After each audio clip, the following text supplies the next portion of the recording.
কাশ্মীরের পহেলগাঁও হামলার পর পাকিস্তানকে দায়ী করে ভারত। দেশটির দাবি, পাকিস্তান রাষ্ট্রের মদদেই সন্ত্রাসীরা ভারতে হামলা চালিয়েছে। যদিও পাকিস্তান এই অভিযোগ অস্বীকার করেছে, তারপরও পাকিস্তানের তথাকথিত সন্ত্রাসবাদের বিরুদ্ধে বার্তা দিতে ভারত ৩৩টি দেশে ব্যাপক কূটনৈতিক উদ্যোগ শুরু করেছে। এর মধ্যে প্রায় ১৫টি দেশ জাতিসংঘের নিরাপত্তা পরিষদের সদস্য। মূলত পাকিস্তানের সন্ত্রাসবাদের বিরুদ্ধে নালিশ জানাতেই ভারতের এই আয়োজন। পাল্টা ব্যবস্থা হিসেবে ভারতের প্রোপাগান্ডা উন্মোচন করতে পাকিস্তানের প্রধানমন্ত্রী শাহবাজ শরীফ বিশ্বের গুরুত্বপূর্ণ রাজধানীগুলোতে একটি উচ্চ পর্যায়ের কূটনৈতিক প্রতিনিধি দল পাঠানোর সিদ্ধান্ত নিয়েছেন। পাক প্রধানমন্ত্রী একটি টেলিফোন আলাপে পাকিস্তান পিপলস পার্টির চেয়ারম্যান বিলওয়াল ভুট্টো জারদারিকে এই প্রতিনিধি দলের নেতৃত্বের দায়িত্ব দিয়েছেন।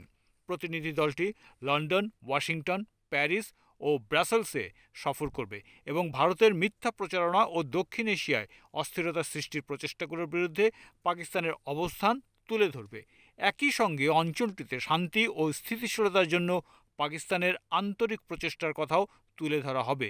অপরদিকে ভারতীয় সংবাদ মাধ্যম এনভিটিভির খবরে বলা হয়েছে, পাকিস্তানি ভূখণ্ড ব্যবহার করে সন্ত্রাসবাদের বিরুদ্ধে ভারতের অবস্থান প্রচারের অংশ হিসেবে বিভিন্ন রাজনৈতিক দলের সংসদ সদস্যদের নিয়ে গঠিত 7টি প্রতিনিধি দল অন্তত 33টি দেশে এবং জাতিসংঘের নিরাপত্তা পরিষদে যাবে। এর উদ্দেশ্য হল সন্ত্রাস দমনে ভারতের ঐক্যবদ্ধ ও দৃঢ় পদক্ষেপ তুলে ধরা।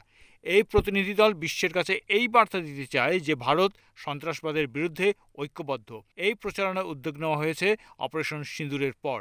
এ মাসের শুরুতে 22শে এপ্রিলের পহেলগাঁও সন্ত্রাসী হামলার জবাবে ভারতীয় বাহিনী পাকিস্তান ও পাকিস্তান অধিকৃত কাশ্মীরের বিভিন্ন অংশে হামলা চালায়।